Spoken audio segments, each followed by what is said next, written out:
Hello students, आज हम 12th physics का चैप्टर 2 देखेंगे जो कि संधारित्र और विद्युत विभव से रिलेटेड है। इसमें हम लोगों ने एक लेक्चर देख लिया है। अब हम दूसरे लेक्चर में देखेंगे संधारित्र में परावैद्युत का क्या कार्य होता है, ये देखेंगे। फिर हम समांतर प्लेट संधारित्र की धारिता, आवेशित संधारित्र की स्थितिज ऊर्जा, फिर हम ऊर्जा घनत्व देखेंगे और संधारित्रों का संयोजन देखेंगे जो कि दो प्रकार का होता है, श्रेणी क्रम और समांतर क्रम। संधारित्र की धारिता का परिभाषा हम लोगों ने पढ़ा और संधारित्र की धारिता को प्रभावित करने वाले कारक हम लोगों ने पढ़ा। उस कारक में हम लोगों ने देखा था कि जो संधारित्र की धारिता होती है वो प्लेटों के बीच की दूरी पर, प्लेटों के क्षेत्रफल पर और प्लेटों के बीच रखे गए परावैद्युत पदार्थ के परावैद्युतांक पर निर्भर करता है। तो परावैद्युतांक पर जो निर्भर करता है धारिता, उसमें हम लोगों ने देखा होगा कि जो C मतलब धारिता जो होती है परावैद्युतांक के अनुक्रमानुपाती होती है। मतलब इसका यह अर्थ वो है कि जब हम प्लेटों के बीच में कोई परावैद्युत पदार्थ रखते हैं तो धारिता बढ़ जाती है। अब क्या होता है कि धारिता बढ़ जाती है, यही चीज हम लोग जानेंगे संधारित्र में परावैद्युत के कार्य से। इसका एक प्रश्न बनाया जाए तो ऐसे बनेगा कि जब संधारित्र के प्लेटों के बीच में परावैद्युत पदार्थ रखा जाता है तो संधारित्र की धारिता क्यों बढ़ जाती है। तो हम जानेंगे कि आखिर संधारित्र में जो परावैद्युत पदार्थ रखा जाता है वो करता क्या है कि उसकी धारिता बढ़ जाती है। यही चीज हम लोगों को देखना है। एक चीज तो कंफर्म है कि परावैद्युत पदार्थ के भरने से संधारित्र की धारिता बढ़ जाती है। अब कैसे बढ़ जाती है ये पता चलेगा संधारित्र में परावैद्युत के कार्य से, तो उसको हम देखते हैं। यहां पर देखिए,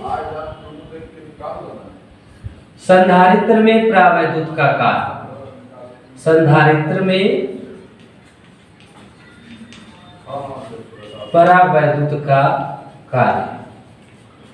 तो देखिए, हम लोगों को पता है कि जब संधारित्र होता है उसमें दो प्लेटें होती हैं, एक पर प्लस चार्ज होता है जितना, दूसरे पर उतना ही माइनस चार्ज होता है।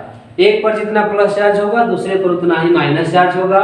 और ये भी हम जानते हैं कि प्लस और माइनस के कारण जो विद्युत क्षेत्र उत्पन्न होता है उसकी दिशा हमेशा प्लस से माइनस की तरफ होता है, प्लस से माइनस की तरफ। तो ये चीज है संधारित्र में, संधारित्र के प्लेटों के बीच के वैद्युत क्षेत्र की तीव्रता का। अभी अगर हम इसके भीतर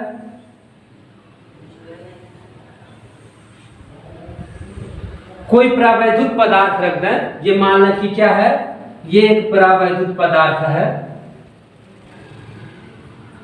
अगर ये कोई परावैद्युत पदार्थ हम संधारित्र के प्लेटों के बीच में रख देते हैं तो क्या होगा।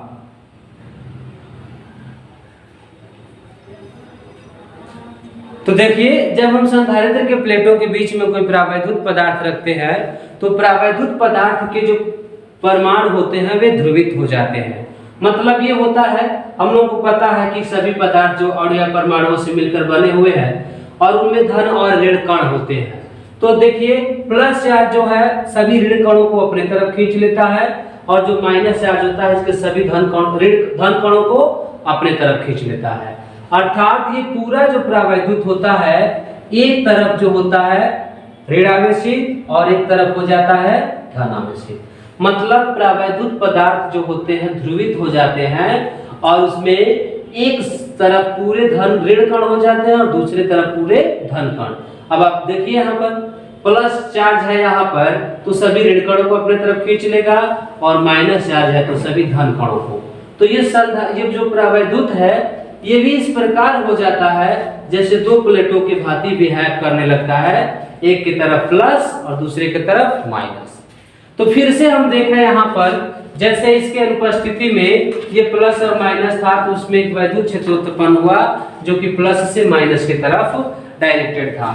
अब इसमें देखिए, इसमें भी प्लस चार्ज और माइनस चार्ज हो गया तो इसमें भी एक वैद्युत क्षेत्र उत्पन्न होगा जिसकी दिशा प्लस से माइनस की तरफ हो जाएगी। तो देखिए, यहाँ पर प्लस से माइनस की तरफ ये डायरेक्शन बनाया गया है, ये हमारा डायरेक्शन है यहाँ पर, ये इस तरह से। और जो बाह्य वैद्युत क्षेत्र है उसका डायरेक्शन प्लस से माइनस में देखा जाए तो इसके विपरीत है। अर्थात जो प्रावैद्युत पदार्थ होता है वो प्लेटों के बीच में एक आंतरिक वैद्युत क्षेत्र मुख्य वैद्युत क्षेत्र के विपरीत दिशा में उत्पन्न कर देता है, जिसके कारण इस प्लेटों के बीच का जो परिणामी वैद्युत क्षेत्र होता है उसकी तीव्रता घट जाती है। अब देखिए यहाँ पर हम बाह्य वैद्युत क्षेत्र की बात करें, बाह्य वैद्युत क्षेत्र की तीव्रता की बात अगर हम करें तो ये E है और इसका डायरेक्शन हमें दिख रहा है, किसी एक तरफ है प्लस से माइनस की तरफ। आंतरिक वैद्युत क्षेत्र की बात करें, आंतरिक वैद्युत क्षेत्र की तीव्रता की बात करें तो वो क्या है, E डैश है, ये इस दिशा में है तो ये इस दिशा में है। अब यहां पर हम परिणामी वैद्युत क्षेत्र निकालें, परिणामी विद्युत क्षेत्र, तो क्या होगा, E माइनस E डैश हो जाएगा। अगर हम चलिए इवन कर लेते हैं, E माइनस E डैश, अर्थात बाह्य में से आंतरिक को घटाए तो इसके अंदर परिणामी वैद्युत क्षेत्र होगा। तो देखिए जो परिणामी वैद्युत क्षेत्र है वो प्रावैद्युत पदार्थ के रखने से पहले से कुछ घट जाता है। अब वैद्युत क्षेत्र घट गया तो हम लोग पढ़े हैं कि V बराबर जो होता है वो ED होता है, V बराबर ED। अब E के घटने से V घट जाता है, यहाँ पर E के घटने से V, और C बराबर हम लोग जानते हैं कि Q अपान V होता है। तो जब E घटा तो V घटा और V घट जाएगा विद्युत वाहक बल, तो फिर संधारित्र की धारिता क्या होगी, बढ़ जाएगी। तो इस तरह से संधारित्र में जो प्रावैद्युत का कार्य क्या है, मुख्य वैद्युत क्षेत्र के विपरीत एक आंतरिक वैद्युत क्षेत्र उत्पन्न करके प्लेटों के बीच के वैद्युत क्षेत्र को घटा देना ही प्रावैद्युत पदार्थ का कार्य है। जब परिणामी वैद्युत क्षेत्र की तीव्रता घट जाती है तो प्लेटों के बीच का विभवांतर घट जाता है, और विभवांतर घट जाता है तो संधारित्र की धारिता बढ़ जाती है। हमको स्पेशली ये बात पता है कि अगर धारिता बढ़ानी हो तो विभव को क्या करना पड़ता है, घटाना पड़ता है। तो कोई भी उपाय करके अगर हम विभव को घटा लें तो निश्चित रूप से धारिता बढ़ जाएगी।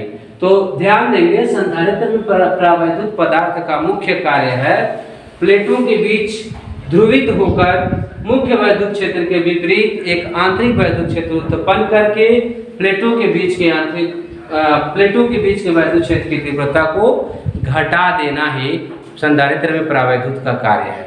तो आप ऐसे बता सकते हैं कि आखिर होता क्या है कि समांतर प्लेटों के बीच में जब हम प्रावैद्युत पदार्थ रखते हैं तो धारिता बढ़ जाती है। तो इस तरह से हमारा कंफर्म हो जाएगा कि धारिता क्यों बढ़ जाती है।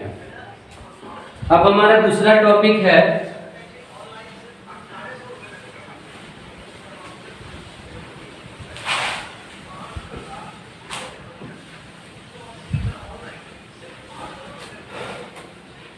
देखिए, अब हमारा ये टॉपिक है समांतर प्लेट संधारित्र की धारिता।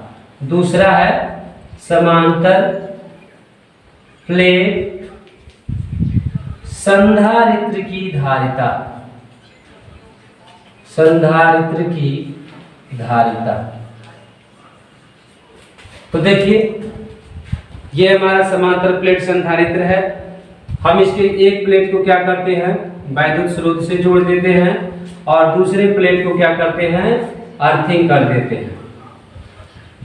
और इस पर जितना प्लस है उतना ही इस पर माइनस होता है। तो जो वैद्युत क्षेत्र की तीव्रता होती है वो प्लस के माइनस की ओर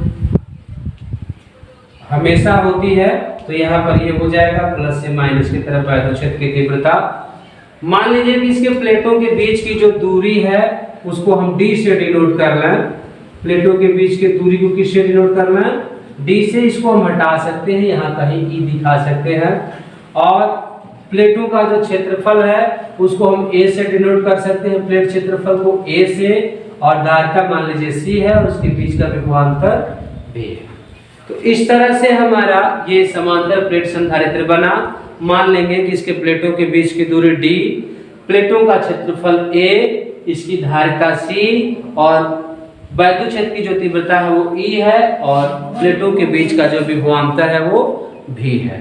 तो ये समांतर प्लेट संधारित्र का एक फिगर है, यहाँ लिख सकते हैं समांतर प्लेट संधारित्र। वास्तव में जो संधारित्र है वही समांतर प्लेट संधारित्र भी है, उसमें कोई फर्क नहीं है। तो यहाँ पर जो प्लेट है उसको हम वैद्युत स्रोत से जैसे ही प्लस चार्ज देते हैं, प्रेरण द्वारा दूसरे प्लेट पर ऑटोमेटिक माइनस चार्ज आ जाता है। आंतरिक सतह पर, बाहर हमको पता है जब पृथ्वी से कनेक्ट करते हैं तो प्लस चार्ज पृथ्वी में चले जाते हैं। तो इस प्रकार एक प्लेट पर जो है प्लस चार्ज हो जाता है और दूसरे प्लेट पर माइनस चार्ज हो जाता है। यहाँ पर इस प्लेट का जो पृष्ठ घनत्व है अगर सिग्मा हो, यहाँ देखिए प्लेट का पृष्ठ घनत्व सिग्मा हो तो सिग्मा बराबर होता है Q/A। यह आपको आवेश का पृष्ठ घनत्व में पढ़ाया गया होगा। Q/A एकांक क्षेत्रफल पर वितरित आवेश को हम आवेश का पृष्ठ घनत्व कहते हैं। और हमको पता है कि प्लेटों के बीच का जो वैद्युत क्षेत्र की तीव्रता होती है, प्लेटों के बीच वैद्युत क्षेत्र की तीव्रता, प्लेटों के बीच विद्युत क्षेत्र की तीव्रता जो होती है, क्षेत्र की जो तीव्रता होती है E बराबर होता है σ/ε0। σ/ε0 इसका फार्मूला होता है। अब देखिए सिग्मा की वैल्यू हमारे पास यहाँ पर है, इसको हम पुट कर दें अगर तो Q/ε0A हो जाएगा E की वैल्यू। और फिर हमको पता है कि V बराबर होता है ED, अभी हम लोगों ने देखा। तो E के जगह पर हम ये वैल्यू पुट कर दें तो हमें मिलेगा QD/ε0A, ε0A हो जाएगा। और धारिता का जो फार्मूला होता है हम लोग जानते हैं, ऐसे लिख सकते हैं, अतः संधारित्र की जो धारिता होगी C बराबर Q/V होता है। देखिए इस V की वैल्यू अगर हम यहाँ पर पुट कर दें, V की वैल्यू अगर हम यहाँ पर पुट करें तो Q/ε0A, Q से Q कैंसिल हो जाएगा, हमें रिजल्ट मिलेगा εA/D। तो ये है समांतर प्लेट संधारित्र की धारिता जब प्लेटों के बीच में वायु भरा, प्लेटों के बीच में अगर वायु भरा हुआ है तो उसकी धारिता का फार्मूला ε0A/D हो जाएगा। और अगर प्लेटों के बीच में माध्यम भरा हो, ऐसे यदि प्लेटों के बीच में के परावैद्युतांक वाला परावैद्युत पदार्थ भरा हो तो जो धारिता हो जाएगी वो C बराबर K/ε0A/D हो जाएगी। तो ये मुख्य रूप से हो जाएगा K/ε0A/D। अब हम लोगों ने अगर हम देखें यहाँ पर हम देखें अगर तो C प्रोपोर्शनल 1/D यहाँ पर दिख रहा है, C प्रोपोर्शनल में है K। फिर से हम देखें तो C प्रोपोर्शनल में है A। तो जो धारिता होती है वो क्षेत्रफल के अनुक्रमानुपाती, रखे परावैद्युत पदार्थ के परावैद्युतांक के अनुक्रमानुपाती और प्लेटों के बीच की दूरी के व्युत्क्रमानुपाती होती है। ऐसा हम लोगों ने प्रभावित करने वाले कारक में पढ़ रखा है। तो ये था समांतर प्लेट संधारित्र की धारिता, ये वायु में है और ये परावैद्युत माध्यम में है। तो इसे याद रखेंगे।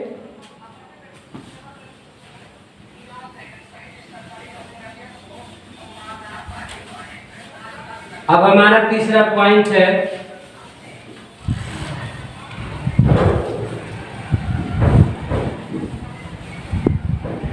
आवेशित संधारित्र की स्थितिज ऊर्जा। आवेशित संधारित्र की स्थितिज ऊर्जा, देखिए केवल हम स्थितिज ऊर्जा लिख रहे हैं। आवेशित संधारित्र की ये स्थितिज ऊर्जा तो हमारा तीसरा पॉइंट है। देखिए हमने पढ़ा है कि जब संधारित्र को आवेश दिया जाता है तो उसका विभव बढ़ जाता है, और विभव बढ़ने के बाद हम पुनः अगर उसको आवेश देना चाहते हैं तो क्या होता है, उस विभव के विरुद्ध हमको कार्य करना पड़ता है। अर्थात अगर हम कोई आवेश किसी संधारित्र को देना चाहते हैं तो एक बार में तो देंगे नहीं, क्रमशः बारी बारी से ही देते हैं। तो पहली मात्रा जैसे हम संधारित्र की दे देते हैं उसका विभव बढ़ जाता है, और अब हम अगर और कोई मात्रा देना चाहते हैं तो उसके विभव के विरुद्ध हमको कार्य करना पड़ता है। एक चीज हमको हमेशा याद होना चाहिए कि जो ऊर्जा होती है, जो स्थितिज ऊर्जा होती है, वो की गई कार्य ही होती है या किया गया कार्य ही होता है। तो हम अगर शुरू में हम कोई संधारित्र लें तो उसकी जो उसका विभव होगा वो 0 होगा। जब हम आवेश की छोटी सी मात्रा उसको देंगे तो उसका विभव बढ़ जाएगा। अब अगर हम पहली बार में कोई कार्य नहीं करना पड़ेगा, अब अगर हम दोबारा और आवेश देना चाहते हैं तो फिर हमें उसके विभव के विरुद्ध कार्य करना पड़ता है। तो विभव के विरुद्ध जो कार्य करना पड़ता है वही कार्य संधारित्र के प्लेटों के बीच में ऊर्जा के रूप में संचित हो जाता है, जिसको हम आवेशित संधारित्र की स्थितिज ऊर्जा कहते हैं। अर्थात संधारित्र को आवेशित करने के लिए किए गए कार्य को संधारित्र की स्थितिज ऊर्जा कहते हैं। इसे याद रखेंगे, संधारित्र को आवेशित करने के लिए किए गए कार्य को संधारित्र की स्थितिज ऊर्जा कहते हैं। अब देखिए, मान लीजिए कि हमको किसी संधारित्र को +Q चार्ज देना है, तो ऐसे देखते हैं, हम इसको प्रूफ करेंगे। माना C धारिता के संधारित्र को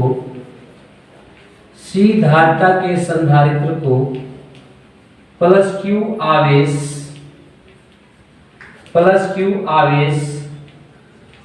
देना है। मान लीजिए किसी संधारित्र की धारिता C है और हमको पूरी तरह से कितना आवेश देना है, उसको Q आवेश हमको देना है। लेकिन हम क्या करेंगे, पूरा आवेश एक ही बार नहीं देंगे, हम बारी बारी से आवेश देंगे। पहले आवेश की छोटी सी मात्रा को देंगे, फिर हम बाद में उससे और छोटा सा मात्रा उसको देंगे, और देखेंगे कि इस प्रक्रिया में हमको कितना कार्य करना पड़ रहा है। तो ये तो हो गया, माना कि C धारिता के संधारित्र को +Q आवेश देना है। अब क्या करेंगे, फिर मानेंगे, माना प्रारंभ में Q डैश या Q1 लिख लीजिए, Q1 आवेश देने पर संधारित्र का विभव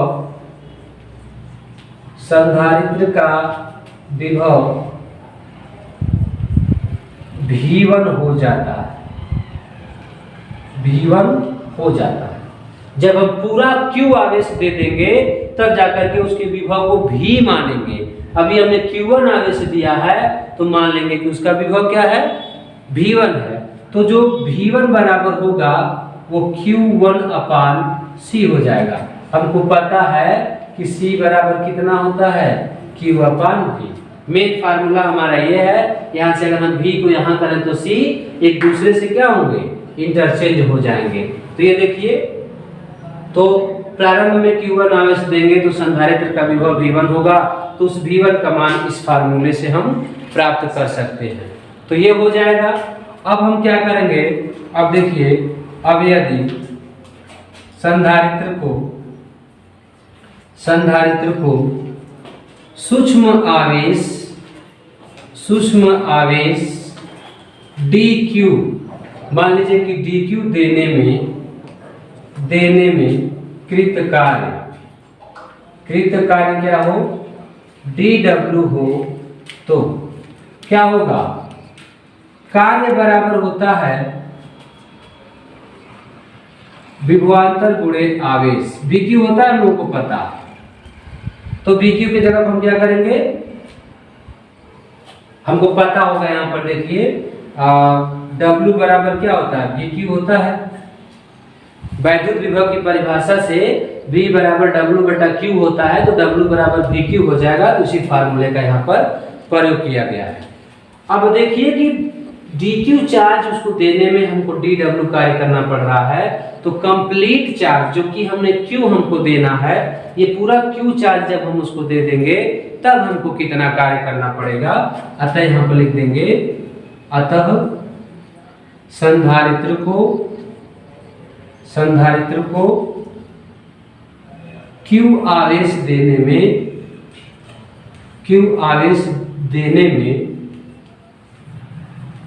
में कृत कार्य, जो पूरा हम लोग q आवेश दे रहे हैं उसको देने में कितना कार्य करना पड़ेगा, उसको देने में हमको w कार्य करना पड़ेगा, जो कि इंटीग्रेशन हो जाएगा। देखिए पहले आवेश 0 था और कंप्लीट कितना दे दिया हमने q, तो 0 से q तक देने में हमको जो कार्य करना पड़ेगा वो v1 dq।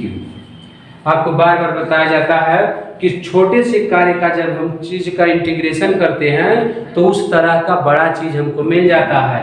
तो dw जो कि सूक्ष्म कार्य है, जब हम इसका इंटीग्रेशन करेंगे तो w मिल जाएगा जो कि संपूर्ण कार्य है मैथमेटिक्स के हेल्प से। तो यहाँ पर देखिए v1 की वैल्यू हम यहाँ से पुट करेंगे तो हो जाएगा 0 to q, और ये हो जाएगा q1/c, और ये हो जाएगा dq। तो q1/c इंटू dq हो जाएगा। अब यहाँ पर क्या होगा, देखिए dq है, इसका मतलब q का इंटीग्रेशन होगा और c कांस्टेंट क्वांटिटी हो जाएगी। तो c को हम क्या करेंगे, बाहर कर लेंगे, 1/c integration of 0 to q q1 dq। तो q है, हमको पता है कि x dx का जो इंटीग्रेशन होता है वो x²/2 होता है, तो इसका इंटीग्रेशन हो जाएगा q1²/2, तो ये हो जाएगा 1/2 q1²/2, और ये हो गया 0 to q। हमको पता है कि अपर लिमिट जो होता है प्लस पर चलता है और जो लोअर लिमिट होता है वो माइनस पर चलता है, तो हमें रिजल्ट मिलेगा 1/2। इसके जगह पर 0 रखेंगे तो कंप्लीटली 0, और q हमको मिल जाएगा यानी q²/2, और यहाँ पर 2 नहीं है बल्कि c है, c है ये।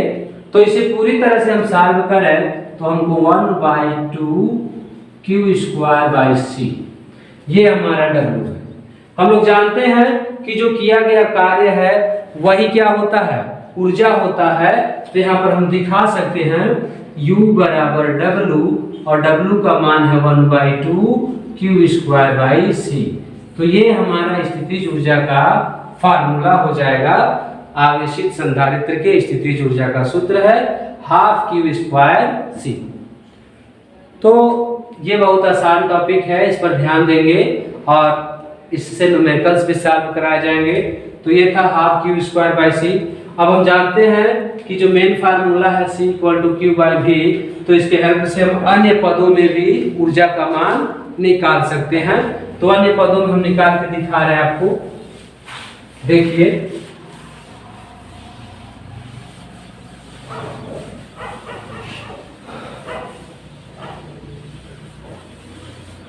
हमारे पास जो रिजल्ट है वो q और c में है। तो देखिए हम चाहें तो q और v के पदों में लिख सकते हैं, के पदों में। तो देखिए c बराबर कितना होता है, q/v होता है। जहां c है वहां पर q और v रख दें तो u बराबर हमको मिलेगा 1/2। देखिए ध्यान से 1/2, और q² है तो q², इसके जगह पर क्या रख देंगे, q/v रख देंगे, तो q/v। इस q से एक q कट जाएगा और v चला जाएगा ऊपर, तो हमको 1/2 और मिल जाएगा vq। तो एक फार्मूला ये है, स्थितिज ऊर्जा का एक फार्मूला यहाँ से हमको मिल जाएगा। किस पदों में है, q और v के पदों में, और एक किसके पदों में है, q और c के पदों में है। एक और चीज बचता है हमारे पास, वो क्या है, c और v के पदों में। c और v के पदों में अगर हम देखना चाहते हो तो देखिए यहां से q को हटाना है, तो देखिए q = क्या होगा, q = cv हो जाएगा। तो u बराबर हमारे पास कितना है, 1/2, और q की जगह पर हम रख देंगे cv² है, सॉरी c है। हल करेंगे इसको तो क्या मिलेगा हमको, 1/2 c² v² C कैंसिल कर दे तो हमको मिलेगा 1/2 CV²। तो ये C और V के पदों में एक ऊर्जा का फार्मूला हो जाएगा। तो इस तरह से हम मेन फार्मूला जो हमारा होता है मुख्य रूप से हम इसको किसी को मान सकते हैं जो रिक्वायरमेंट होगा। जैसे V और Q दिया होगा तो इसको लगा लेंगे, C और V दिया होगा तो इसको लगा लेंगे, Q और C दिया है तो इसको लगा लेंगे। तो इस तरह से हमारा जो फार्मूला है वो इसमें कन्वर्ट हो जाएगा। अब देखिए यहां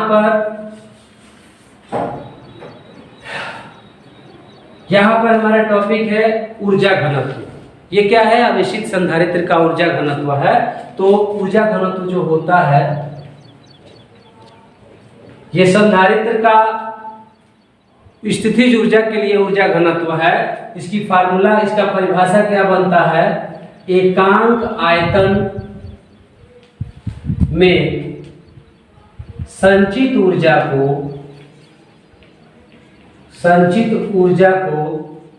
क्या कहते हैं? ऊर्जा घनत्व कहते हैं। मतलब संधारित्र के प्लेटों के बीच जो ऊर्जा संचित होती है उसके एकांक आयतन में जो संचित ऊर्जा होती है उसी को हम ऊर्जा घनत्व कहते हैं। अभी हमने देखा तो देखिए इसे हम लोग U से प्रदर्शित करते हैं, स्मॉल u से प्रदर्शित करते हैं। देखिए अभी हमने देखा कि जो ऊर्जा होता है U बराबर वो हाफ धारिता के पदों में देखें CV² होता है और C बराबर जो होता है देखिए समांतर प्लेट संधारित्र की जो धारिता होती है, समांतर प्लेट संधारित्र की धारिता जो कि C होती है, हमने अभी पढ़ा K∪0A/d। अगर C की जगह पर ये वैल्यू पुट कर दिया जाए तो U बराबर हमको मिलेगा 1/2 K∪0A/d × V²। तो ये मिला। हमको एकांक आयतन की ऊर्जा चाहिए तो हमें यहाँ पर आयतन शामिल करना है। आयतन शामिल करने के लिए हम थोड़े से मैथमेटिक्स का इस्तेमाल करेंगे। इसमें S D से गुणा और D से भाग कर देंगे। तो देखिए यहाँ पर 1/2 K∪0 AD लिख लें यहाँ पर D से गुणा करते समय और V² हो जाएगा D²। ध्यान से देखिए यहाँ केवल D था और यहाँ D² हो गया। तो D² हो गया, इसका मतलब नीचे और ऊपर D से गुणा किया गया है। अब इसे हम एकांक आयतन कहेंगे। तो देखिए हम जानते हैं 1/2 K∪0 AD × E²। अभी हमने देखा कि जो E होता है वो V/D होता है। जब V बराबर ED होता है तो E बराबर V/D हम लिख सकते हैं। तो इस तरह से ये फार्मूला हमको मिल जाएगा। अब एकांक आयतन में संचित ऊर्जा लिखना है तो देखिए अतः U बराबर हो जाएगा 1/2 K∪0 E²। हमने क्या किया? AD बराबर 1 लिख दिया। एकांक आयतन का मतलब क्या है? A। तो यहाँ पर आयतन है क्षेत्रफल और बीच की दूरी। तो क्षेत्रफल और बीच की दूरी का जो गुणनफल होगा वो उसका आयतन हो जाएगा। तो आयतन को 1 ले लेंगे तो जो ऊर्जा है वो क्या हो जाएगा? ऊर्जा घनत्व हो जाएगा। तो ये ऊर्जा घनत्व का फार्मूला है। इस पर भी न्यूमेरिकल्स बनाए जा सकते हैं। बाकी इसकी परिभाषा आप देख ही रहे हैं। एकांक आयतन में संचित ऊर्जा को आवेशित संधारित्र का ऊर्जा घनत्व कहते हैं। इसको स्मॉल u से डिनोट करेंगे। और ये सूत्र का निगमन कैसे हुआ है आप इसको समझ सकते हैं। तो ये हमारा टॉपिक था ऊर्जा घनत्व का।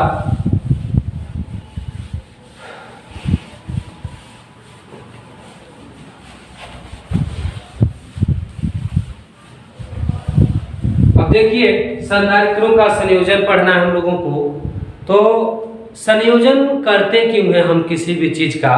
तो जैसे हमने देखा कि जो संधारित्र होता है उस पर हम आवेश की पर्याप्त मात्रा संचित करा सकते हैं या उसकी प्लेटों के बीच हम ऊर्जा का संचय करा सकते हैं।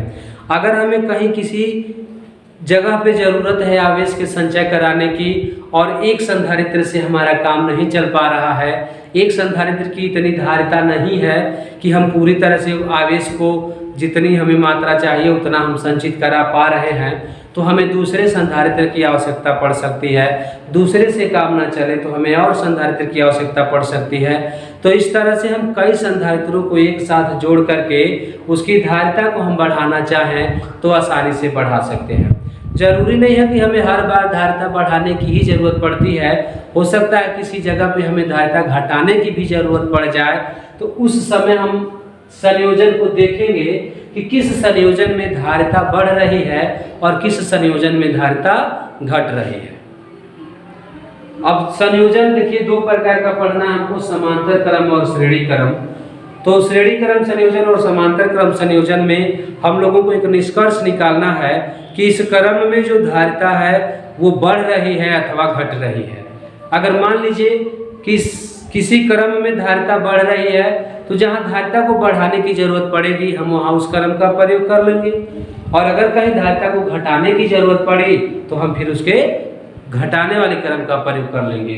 तो किसी भी चीज़ की अगर हम संयोजन की बात करें तो उसकी क्षमता की वजह से उसका कार्य क्या है और उसके कार्य की जैसी जरूरत पड़ती है वैसा हम कर लेते हैं।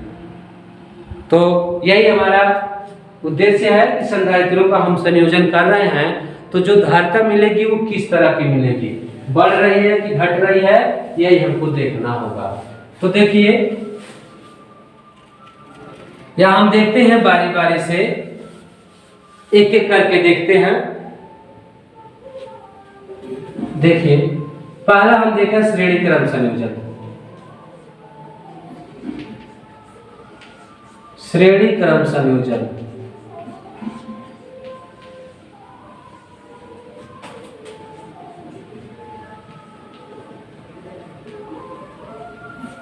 सीरीज क्या होता है? श्रेणी क्रम संयोजन पहले ये जानते हैं।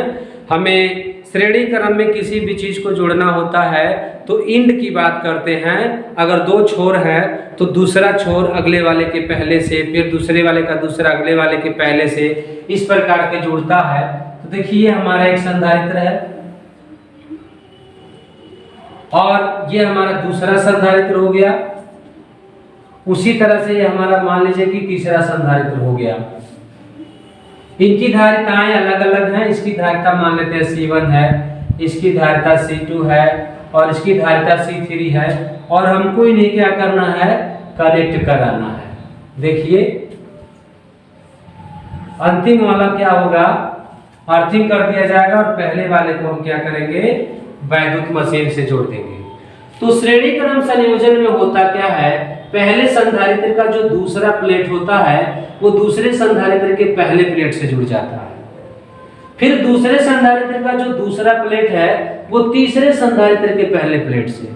ऐसे और भी संधारित्र हैं, तो तीसरे का जो दूसरा होगा वो चौथे के पहले से, चौथे का जो दूसरा होगा वो पांचवें के पहले से। ऐसे सभी संधारित्रों के जो दूसरे प्लेट होते हैं वो अगले संधारित्र के पहले प्लेट से जोड़ लिए जाते हैं।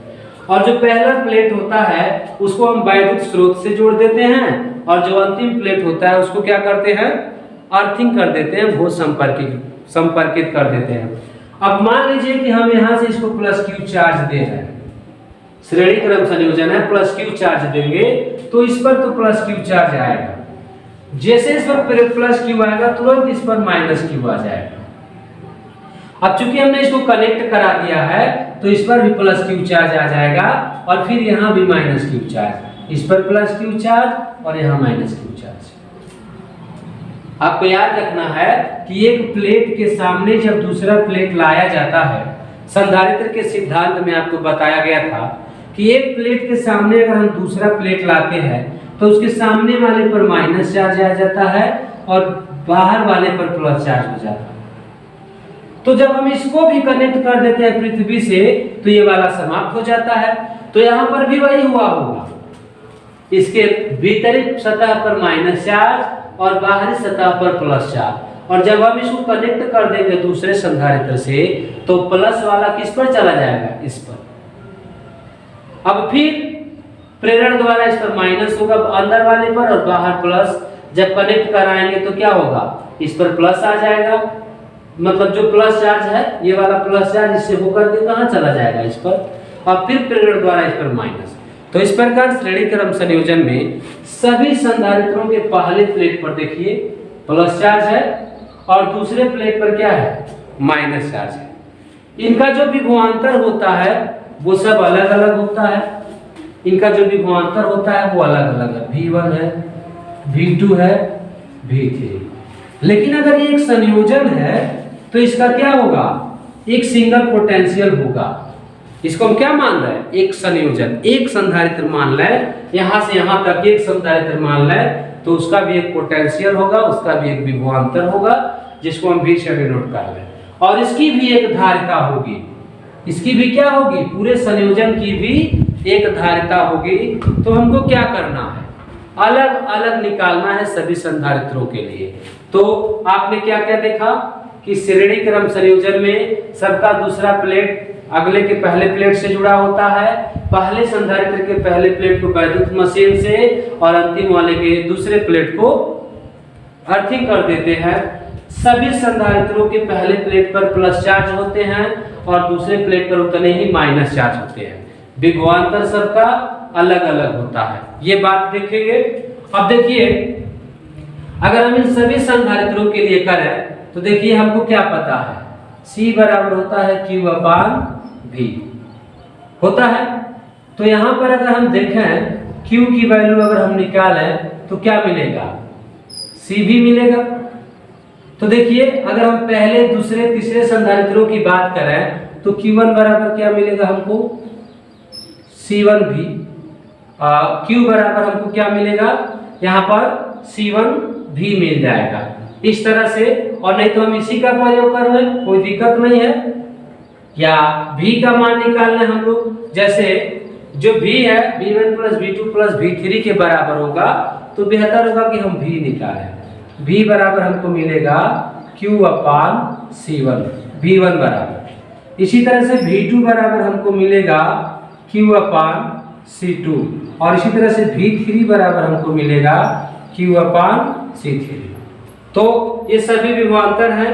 फिगर में आप देख सकते हैं कि V जो है वो तीनों संधारित्रों के विभवांतर के बराबर। जरूरी नहीं है कि हम तीन संधारित्र लें, हम n संधारित्र ले सकते हैं, लेकिन प्रक्रिया जो प्रोसेस है वो सेम होगा। तो यहाँ पर V1 plus V2 plus V3 और वैल्यू पुट अगर हम कर दें तो Q/C1, Q/C2, Q/C3 ऐसे हो जाएगा Q/C3। अब ये V है तो देखिए पूरे संधारित्र का भी एक धारिता होगा। संयोजन की धारिता अगर C हो तो V बराबर क्या होगा, Q/C होगा। तो यहाँ लिख सकते हैं आप V की जगह पर Q/C। हमने प्लस Q चार्ज दिया था पूरे इस सिस्टम को और धारिता क्या मान लिया C। तो देखिए कॉमन लेकर Q क्या होगा, कैंसिल हो जाएगा। तो 1/C बराबर हमको मिलेगा C1 plus 1/C2 plus 1/C3। तो ये है श्रेणी क्रम संयोजन में संधारित्र की धारिता का फार्मूला।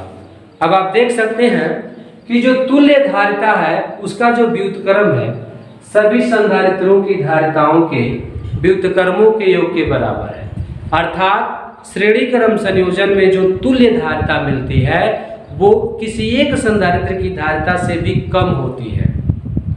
तो अगर कहीं धारिता को घटाने की जरूरत पड़ जाए तो हम अन्य संधारित्रों को क्या करेंगे, श्रेणी क्रम में जोड़ देंगे तो उसकी धारिता क्या होगी, बढ़ जाएगी। कभी कभी खपत की भी जरूरत पड़ती है, जरूरी नहीं कि हमें हमेशा उत्पादन करने की ही जरूरत पड़ती है, कभी कभी हमें खपाने की भी जरूरत पड़ती है, यूज करने की भी जरूरत पड़ती है।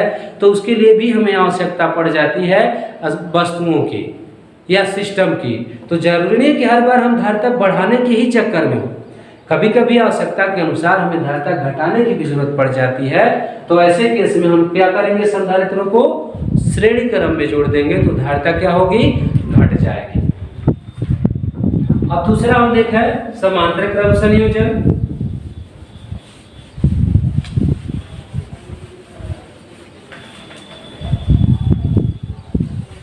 समांतर क्रम संयोजन को एक और नाम से जाना जाता है, देखिए पार्श्व बोलते हैं उसको। जो दूसरा है हमारा पार्श्व या समांतर, पार्श्व या समांतर क्रम संयोजन। तो पार्श्व या समांतर क्रम संयोजन में हमको जानना है कि किस तरह से संधारित्रों को जोड़ा जाता है। तो देखिए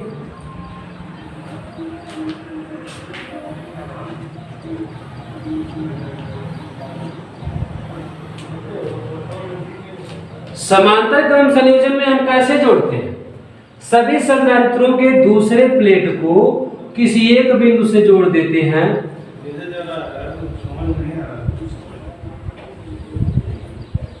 देखिए सभी संधारित्रों को एक प्लेट को हम किसी एक बिंदु से जोड़ देते हैं और दूसरे प्लेट को हम किसी दूसरे बिंदु से, ऐसे।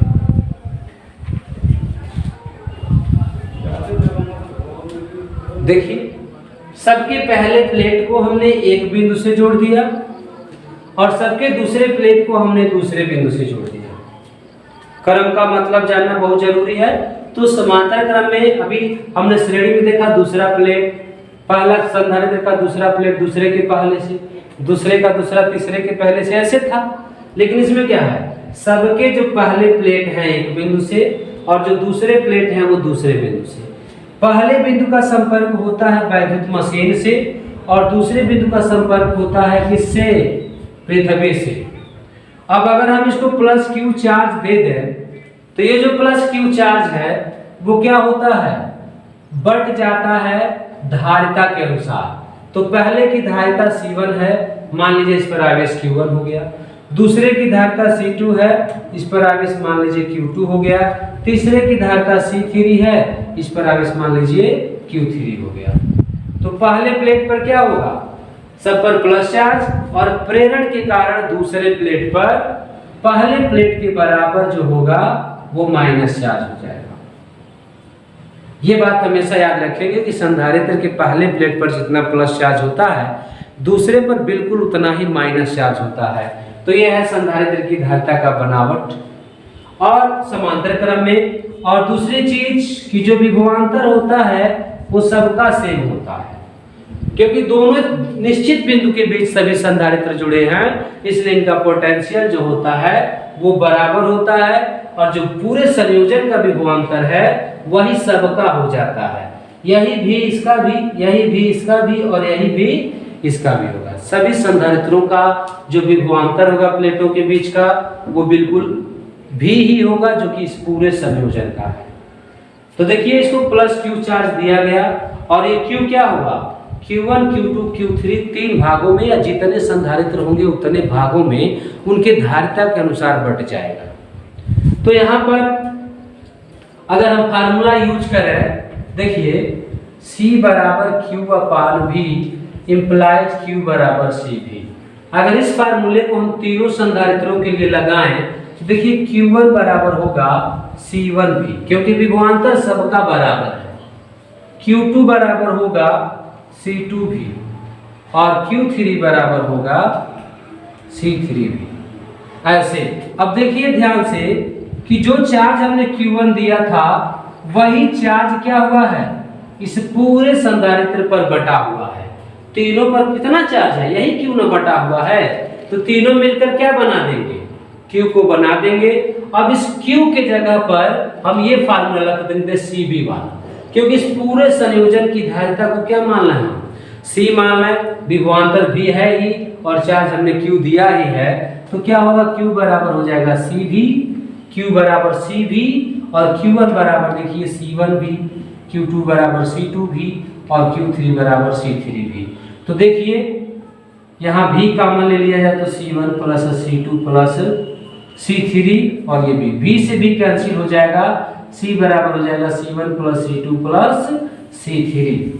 तो इस तरह से श्रेणी क्रम संयोजन में हमको कम मिला था धारिता और समांतर क्रम में देखिए C1 plus C2 plus C3, यानी सभी संधारित्र की जो धारिताएं हैं वो जुड़ जाती हैं। तो अगर हमें कहीं धारिता बढ़ाने की जरूरत पड़ती है तो हम संधारित्रों को समांतर क्रम में या पार्श्व क्रम में जोड़ देते हैं और धारिता घटाने की जरूरत पड़ती है तो हम संधारित्रों को श्रेणी क्रम में जोड़ देते हैं। तो ये थे हमारे आज के टॉपिक। अब नेक्स्ट टॉपिक में देखेंगे वन डे ग्राफ। चलिए, थैंक्स।